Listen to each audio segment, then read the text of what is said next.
Welcome to Previously on X-Men, the podcast that looks at X-Men comics, movies, shows, characters, and more. I'm Hilary. I'm Nick. And today we are talking about Fred and Barty meet the Thing, right? No. You don't want to do that? What? Eric and I do. Did you say Fred and Barney, like from the Flintstones? Yeah. We're not talking about that. Do you not listen to these episodes when you're not on them? Because No, I do. Did Eric you talk and about I that? did a whole crossover about I the know, Thing. I heard the crossover. Yeah. Okay. I don't want to talk about the Flintstones. I just thought you'd want to weigh in on that episode, but no. I didn't watch it. Oh, okay. All right. I took that opportunity to not be involved. Okay. Gotcha. Okay. But so today, yes, which I think you should be aware, we are talking about... The Fantastic Four. Nope. Oh. Still no. Okay.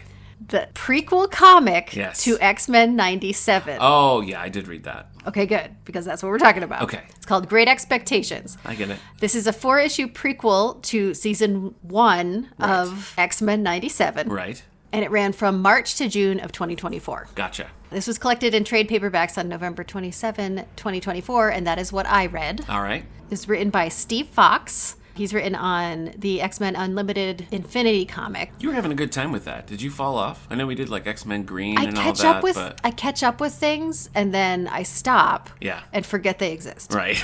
And then months and months later, I'm like, oh, hey, I have more to catch up on. I know that we're not talking about the Fantastic Four, but with the movie coming out, I did read the Herbie Marvel Unlimited like Infinity comic, and it was very fun. Are you talking about Herbie like the car? Herbie, no. What are you talking? Herbie the robot. Oh, right. The little guy. Okay. Yeah. Gotcha. Okay. Gotcha. Anywho, the art is by Salva Espin, who's done lots of Deadpool stuff, did X-Men 92, House of, oh my gosh. XCII? XCII. So, like, what is 92. 92. Oh, okay. You did that so fast. Yeah. Eric loves that. I know. He's always talking about that. Because that is like if the X-Men animated series went through Krakoa. That's the premise of that book. Oh, boy. I feel like I have a handle on Krakoa now, but the confusion that I initially have is still like, that's my emotional memory. Right. Whenever I think about Krakoa. Yeah, I think you got it. I think I got it now. Okay. How do you feel about these prequel comics in general? Do you typically gravitate towards them, or you're like, no, I don't care about supplemental media? I don't care about supplementary media, but I know a guy who tends to encourage me to consume them. Yeah. That guy is you. I like it. You're the guy. Eric and I did an episode years back of the All the Book Show before the Star Trek Picard series launched, so we were so full of hope that that might actually be worthwhile. And there was a book that came out. So naive. And I was like, should I read the book first? We had a whole debate on it. I ended up not reading the book first. And then I read the book later. And it was like, oh, I should have read this because this gives you a lot of context. Does it talk about like the AI... Yes, it does. Yeah, the whole... problem? Yes, AI taking over like the Utopia Planitia where they're making all the ships and everything, which is what launched Picard. But it actually gave background. I don't know if this book necessarily gave helpful background. I think it gives emotional and character background. Yeah. Okay. I think it works well to sort of transition from the end of the original series to this. Okay. But we can kind of get into that as we talk through the plot. Okay. I'm ready to dive in. I will say I thought that the art did a really nice job of feeling comic booky. There's lots of homages in there. And still looking like the 97 characters. Yeah, there's something about the depth and the posing of the characters that makes it feel more active than I think a lot of comics. Because a lot of comics, and you know, it varies infinitely, but a lot of comics is like flashes, like snapshots. Yeah. And this, the way that they would kind of pose the characters, I felt like was trying to get at that animated style from the show. I wonder if they used like the actual character designs, you know, that they used for the series to make them move and everything. Like, I wonder if they were using that program at all, or if it was just a total... Well, I simply don't know. Okay.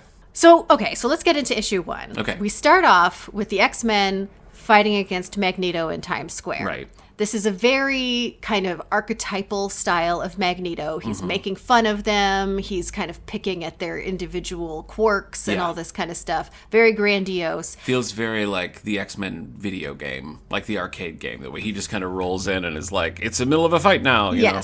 And if you have watched the show, the 97 show, it doesn't feel super true to who we see Magneto be. Yes. But who knows why? Yeah. So Scott is very clearly having... See, this is what I'm talking about with the characters and the emotional stuff. Yeah. He's being very pushy and very like, I'm the leader, follow me. Right. In a way that I think successfully conveys a feeling on his part of like kind of panic from Xavier being gone. There's a power vacuum. Yes, and he's like, I got to step into this, but it's not a natural thing, even though he is the leader. Right. But he's leading in a way that is not how he's been leading. Right.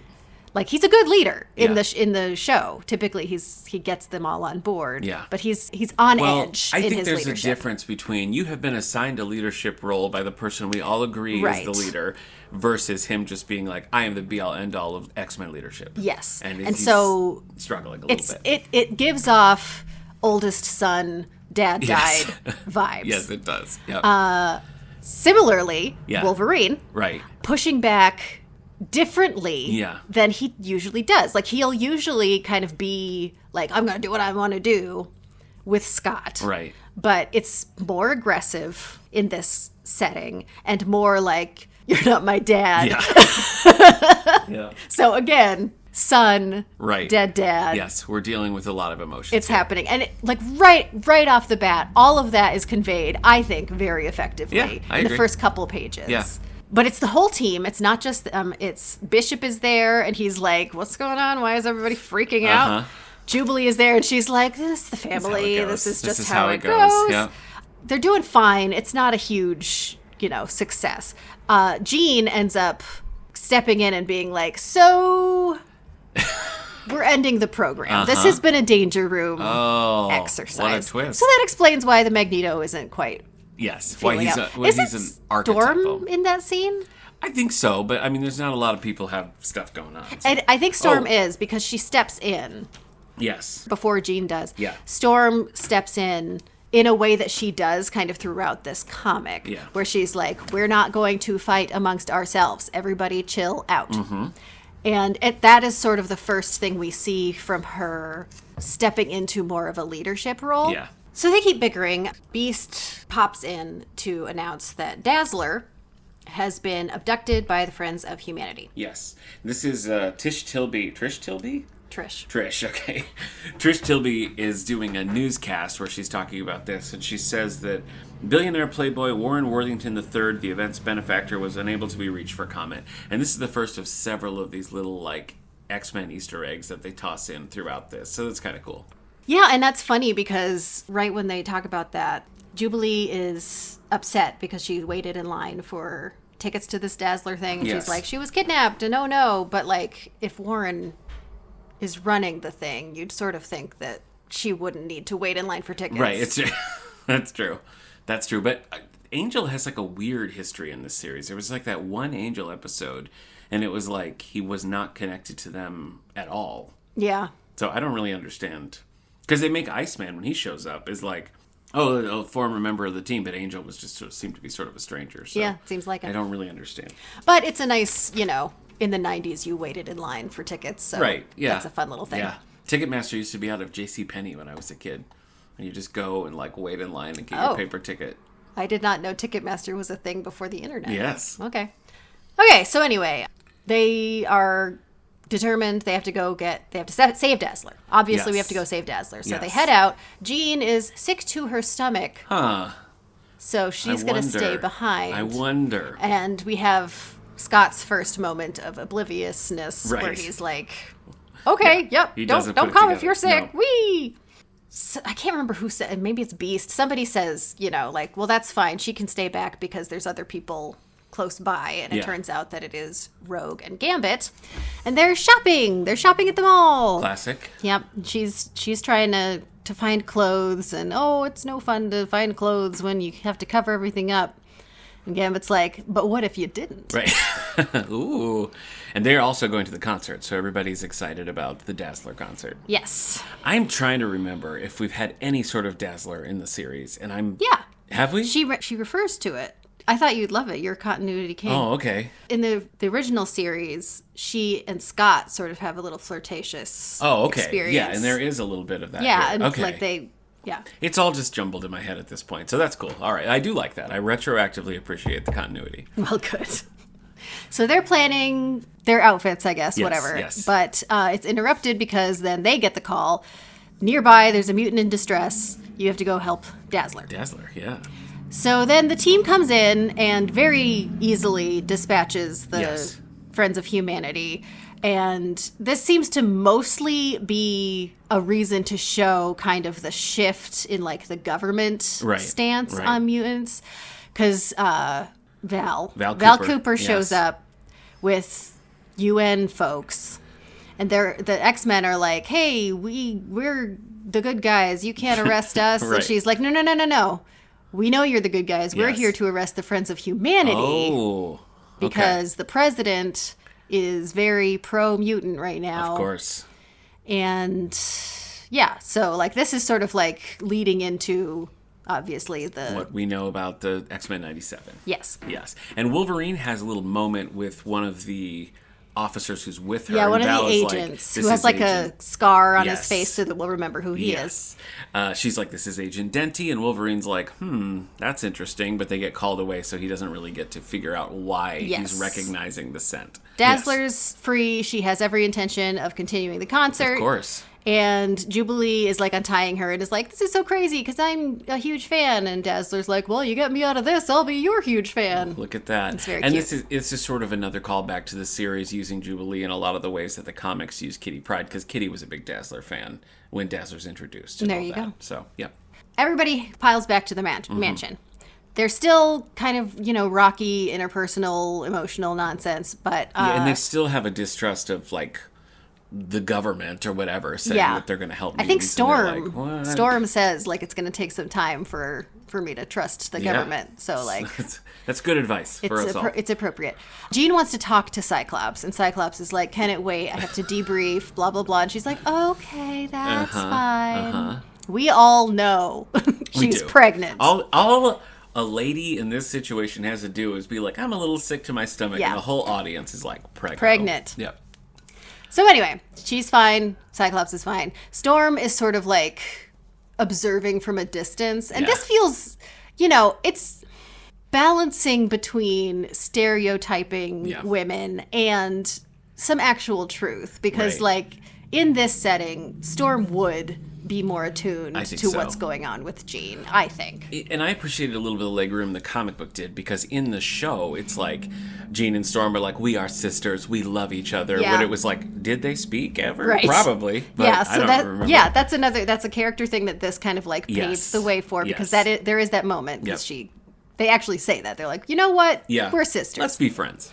Next thing we see is Storm coming in and showing Jubilee her new mohawk. Yeah, she goes classic mohawk, which looks good. It looks great. Yeah, it's a cool look. Jubilee says it's punk rock, which of course it is. I was reading that, and when it was introduced in the comics, the artist who did it, they were like, Storm needs a new look. And he sort of threw that one in as like, well, they'll never pick this, but isn't this cool? And then it sort of defined Storm's look for like a decade. That's funny. It was funny because when she walks in and says like, I don't know, someone says something about her new look, and I'm like examining her suit. Because she's wearing like a white suit with stuff, and I'm like, what's new about this? What's going on? Why is this punk rock? And like pages and pages and pages later, someone mentions the mohawk, and I'm like, the mohawk. Right. That's what she was talking about. Used to it. Because I'm used to it now. Yeah.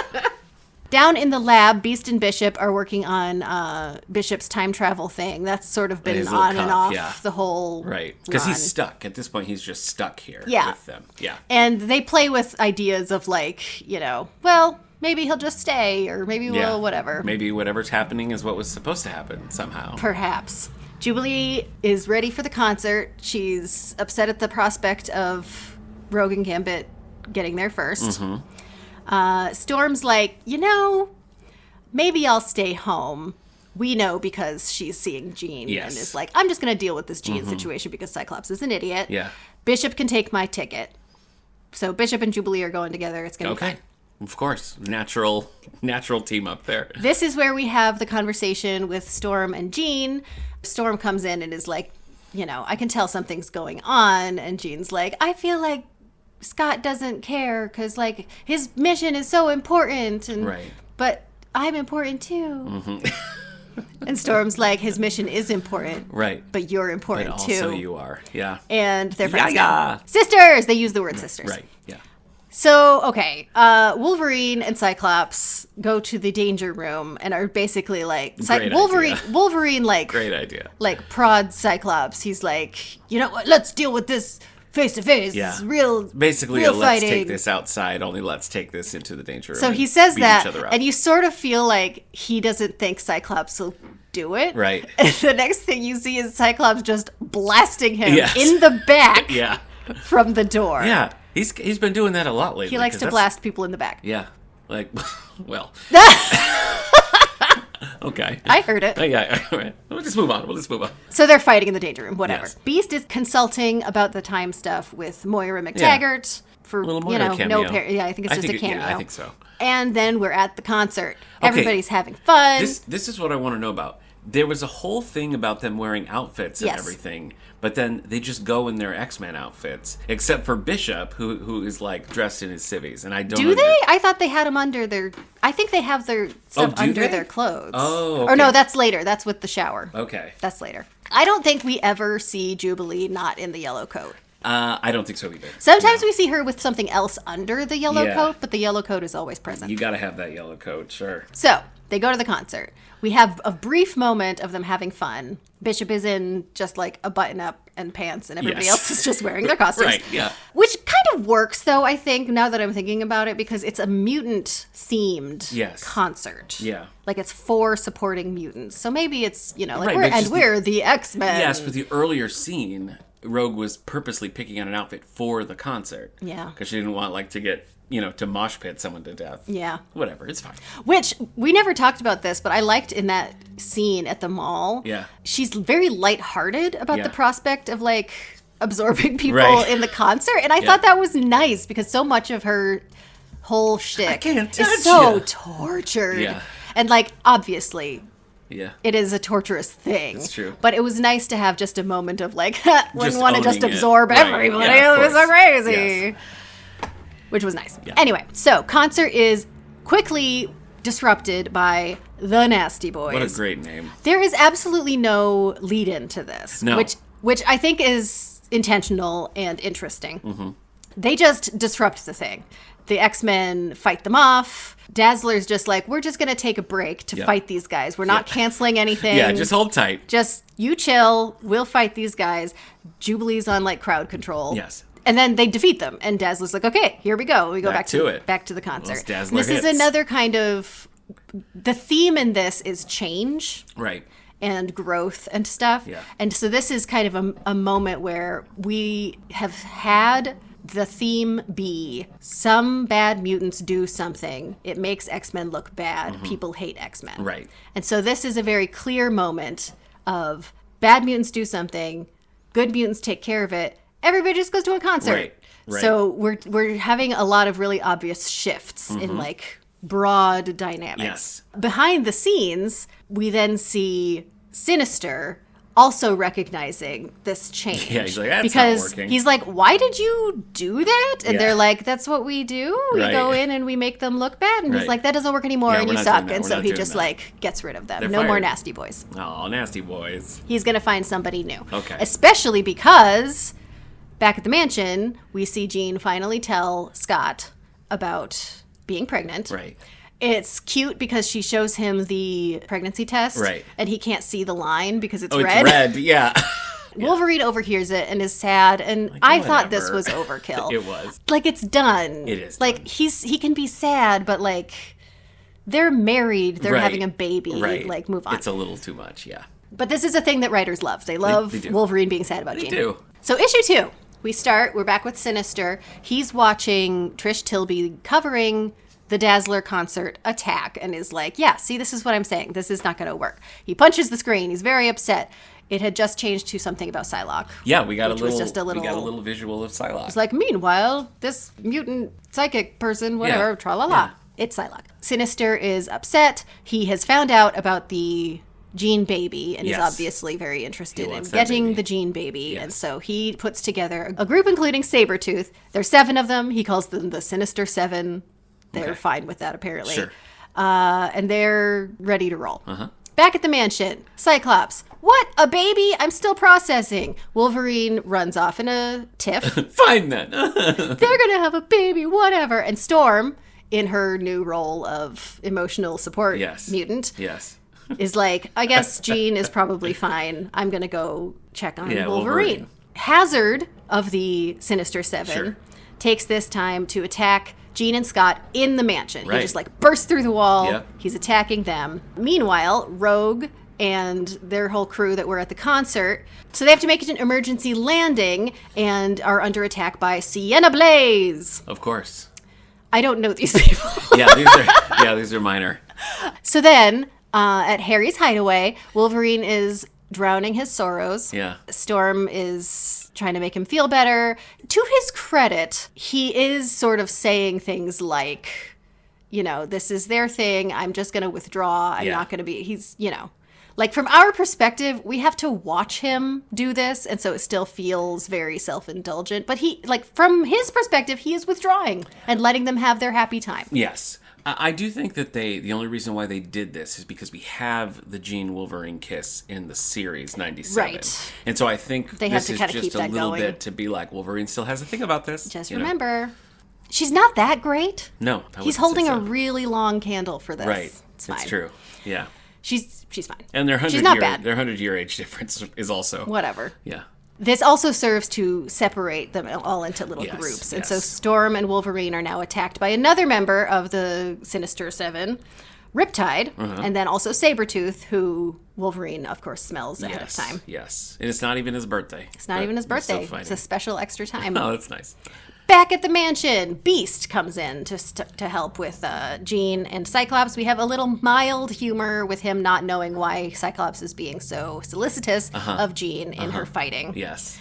This was a moment where I looked to check and see who had written this and if it was a man or a woman. Because we have, I won't say heavily leaning into the trope, but some very obvious elements of the trope of a woman is pregnant and therefore weak. Yeah, weak. Helpless. Pregnancies range the gamut. They can be dangerous. They can be completely fine. Yeah.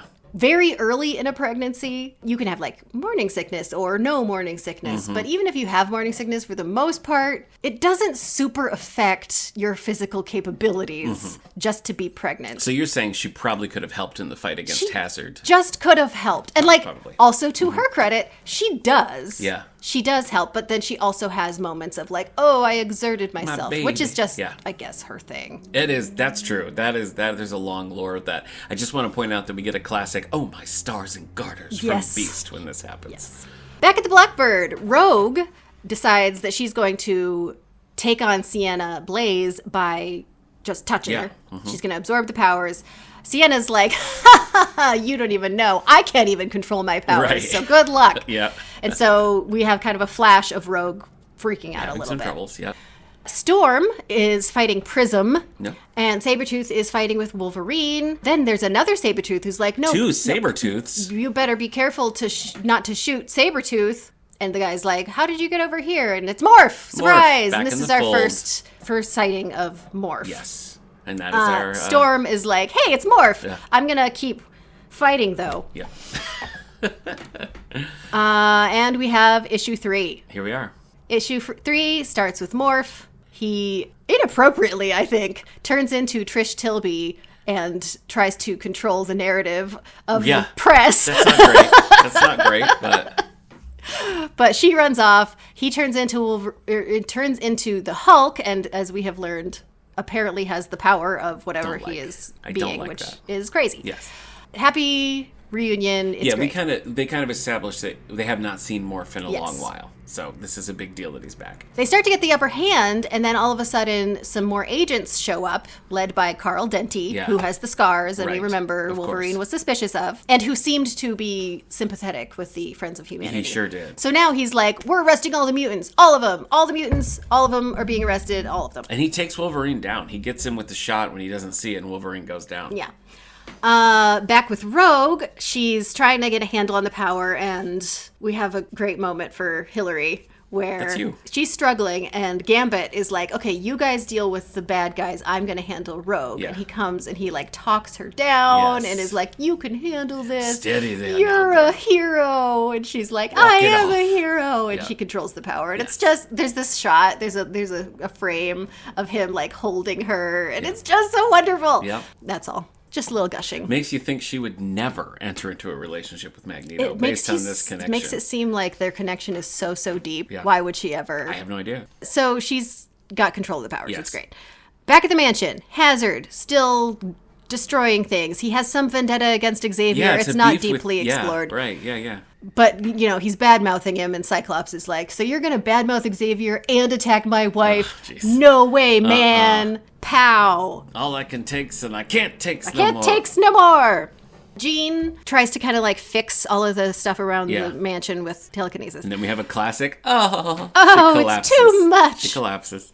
I'm but a lady. Denty's scent is stirring memories in Wolverine, back with the agents and everything. And he remembers that Flashback. he and Creed and Maverick were Team X. Yes. And Denty was like a mercenary guy Yeah. I don't even know what they were doing. I'm not sure what they were doing either, but it was like he was sort of like a hired hand to Team X, basically. But he's like a bad guy, whatever. Right, So yes, Wolverine's like, oh, it's you. Yes. I remember. Val Cooper shows up once again. Denty was unsanctioned. Yes, this whole And thing. is now yes. under arrest. And so Sabretooth gets away. Right. Also, what's-her-face, Sienna Blaze? yeah, Okay. is also teleports, so she gets away as well. Okay. Bye. They have a couple things where Bishop is like, I don't have any memory. Like, there's no record of this Sienna Blaze person. But then nothing That happens. doesn't really go anywhere. Yeah, I know. I was I don't curious know about if that, that's too. like gonna come back ever. It didn't come back in the season. Didn't so, seem to. I don't know. So Denty is fired. He's off Denty's the team, fired and that's fired. arrested. And arrested. Yeah. He's arrested. Yeah. And then Back at the mansion, we have a bit of a party-ish Hey, it's atmosphere. Morph is back. We're all happy to see Morph. Wolverine is upset that Sabretooth got away. Bishop is confused timeline-wise, I Right. guess, because he didn't know that there was supposed to be like a when was there a Sabretooth Sabretooth battle. battle? I don't know how deep his knowledge has to be going. Right. Does he know every Every day single of skirmish. everything Yeah, that he's has like, wait a ever... minute. Because he seems to notice it a lot. He does. Maybe he did a lot of studying. Maybe he did. But they break the news, Jean and Scott, that the baby is here. And there's just this one frame of everybody being like, yay! And then, you know, Yeah. they decide that they're going to have a baby shower. Of course. I knew this was going to end in a baby shower. I just felt... They're going to have a baby shower. Jean's Yeah. like, is it weird that we're doing this in my hometown? And they're like, no, I don't know why any of that happens. I don't either. So they're at her parents' house. Yes. Sinister is like, well, now is the chance. Yes. I'm looking forward to take the baby or Jean or whatever. Yeah, but why? Like, why is it more beneficial to do it in her hometown versus at the mansion? For Sinister? Yeah. I assume just because they're out of their element. I guess, but I mean, Hazard just broke right into the mansion Yeah. and beat the crap out of him. So I don't know. But I that's don't know. now we're in issue 4. Issue 4, we are at Jean's house. Trish Tilby on the TV yet again, talking about the attack. Then she starts to do a report on a steel-skinned man rescuing someone, but the TV's muted. She's like before a young, and then, yeah, so Jean is yet again stressed. She says that she's having odd memory lapses. This is confusing because, as far as we know, Sinister has not done anything with switching.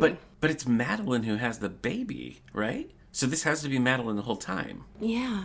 I think it has to be Madeline the whole time. So the fact that she's having these lapses, I think, are because she is a clone. So Sinister has been waiting for them to get pregnant. I guess so, which is kind of pervy on his part. I don't know. The whole thing is It's gross. murky. I don't love storylines that depend on women getting pregnant. Yeah. They always have like an undercurrent of sexual violence. It's true. And sort of objectifying the Yeah. woman in a way that I feel like a lot of storytellers don't really get. I would suggest you avoid Anne Rice's Mayfair Witches, because that is Yeah. all about that. Yes. I mean, it happens a lot. Yeah, it's true. I mean, it's very common. It happens in X-Files. trope, yeah. It's a whole thing. But, like, I feel like it's just stopping the woman from being a character Right. for the sake of that storyline. Right. She's Yeah. just she becomes a an tool. incubator. Yes. Yeah. And I don't know. I never feel Yeah. comfortable with it. Yeah. So, anyway, that's happening. Morph turns into Daredevil. He calls Wolverine the man without cheer. because Daredevil's a man without fear. So it's just for a pun. That's all. Okay, I don't know. So I guess that happened. Yeah. The TV starts buzzing. Rogue recognizes the feel of the energy because what's-her-face, Sienna Blaze, is back. Attack! The Marauders are back. They fight. Storm says, "To me, my X-Men." Which is kind of a big deal. Which is a big deal that also, again, doesn't seem to go. But doesn't she say that in 97? She might. I think she does. Okay. So much happened in that They're show. playing a lot with Storm as a leader in this, which is... When they go to fight, it's you turn the page and it's like a classic splash page, and it's like the shot from the opening credits. Fun. Yeah. Sabretooth stayed behind with Sinister, and they're watching the fight unfold. Yeah, they're just hanging out. I guess as the leaders of the group. Sure. Morph becomes Juggernaut and takes on all of Juggernaut's powers, which we're fine with. Okay. Jubilee faces off against Prism, which is interesting because she has light-based powers. Jean, she just knocks out the Marauders and then collapses, obviously, because she is but a woman. Yeah. Cyclops, trying to grasp at control yet again, tries to get the team to go into Corsair formation. Oh, that's loaded. But Wolverine's like, no, I think I can handle this. And Cyclops is like, you know what? I must learn. Yes. I must learn, it's and we'll go with Wolverine's instincts. Yep. So he takes point. Yeah. At this point, Wolverine is like, all right, I got this. And he jumps in and he flashes his claws. And you see Prism reflected in the 3 claws, which is like a shout out to the Incredible Hulk cover, number 340, where you see Hulk reflected in Wolverine's claws. Okay. I don't know why they chose Prism for that or why they use it. It's really not like what that cover's all about at all, but I'll take it. I mean, that kind of goes with 97. I feel like there are several moments that we've noted that there are things like that are just like images that are homages to covers or famous frames or whatever, but without any actual like contextual relationship. It's just like, here's an opportunity for something fun. Right. Which is fine. Mm-hmm. So they win. Correct.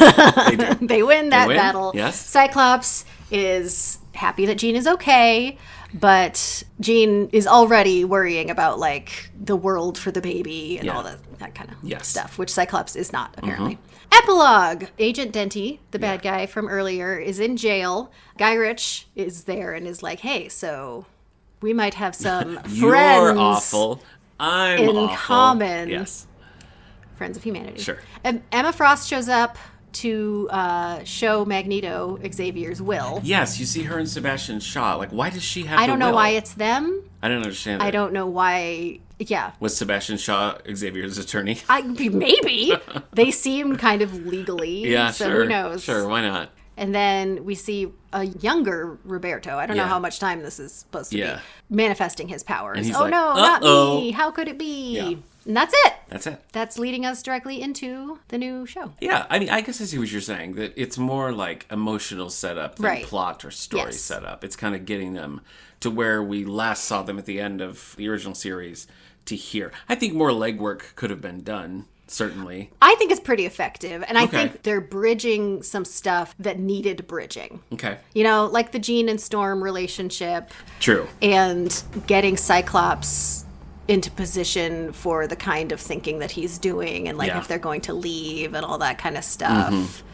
I think it does some good groundwork there. No, I see what you mean. I enjoyed it. I mean, just as a comic, I enjoyed it. I felt like it was pretty solid overall. Yeah, I think it's fun. It definitely is a lead into something. I mean, sometimes with these sort of stuff, it can still exist as a complete story. Remember when there was a prequel to one of the Star Trek movies? What was it? Oh, yeah, Star Trek Countdown. It was the lead into the first J.J. Abrams Chris Pine. And like nobody knew it existed. Nobody read it.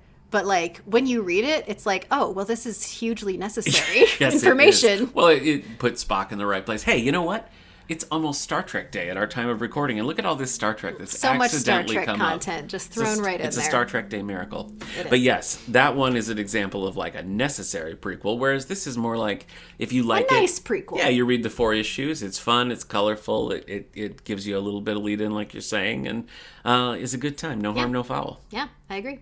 I never read, there was a series that spun off of the original animated series that kind of, I don't know if it continued the adventures or it was just sort of like running parallel, but I never really read that. I've definitely read some of it, but I don't super remember it, so I guess there's no point in me even saying that. I read, I think, all of the X-Men Evolution comics. I really loved those comics. Mm-hmm. That was a lot of fun. Yeah. But I didn't really get into it with this stuff. Well, we have now finished all of the things with 97 until the next season. Until they deign to give you more. At least 2026. Ugh, barf. Yeah. And it will be interesting Streaming to see. is stupid. I agree. I know. Every time like this conversation comes up, I just get frustrated with the way they... I understand the shorter seasons, I really do, but it's like at some point you got to restructure how you're telling stories then. There are lots of ways to tell stories. There are lots of ways. I mean, I don't know. I feel like if you would have picked one of the 50 storylines they did and just made that the season. We've already talked about this, Nick. I know. No relitigating. Sorry. I wasn't on that episode. I just had to get it out. All right. Yes, we all hated that. Okay. Well, thanks, Nick, for helping wrap up this loose end in the 97 world. Anytime. And I think I would suggest listeners check it out. I like it. And I would say watch Fred and Barney Meet the Thing. No. It's not a lot of episodes. It's just a fun Hanna-Barbera. If that speaks to you, go right ahead. Okay.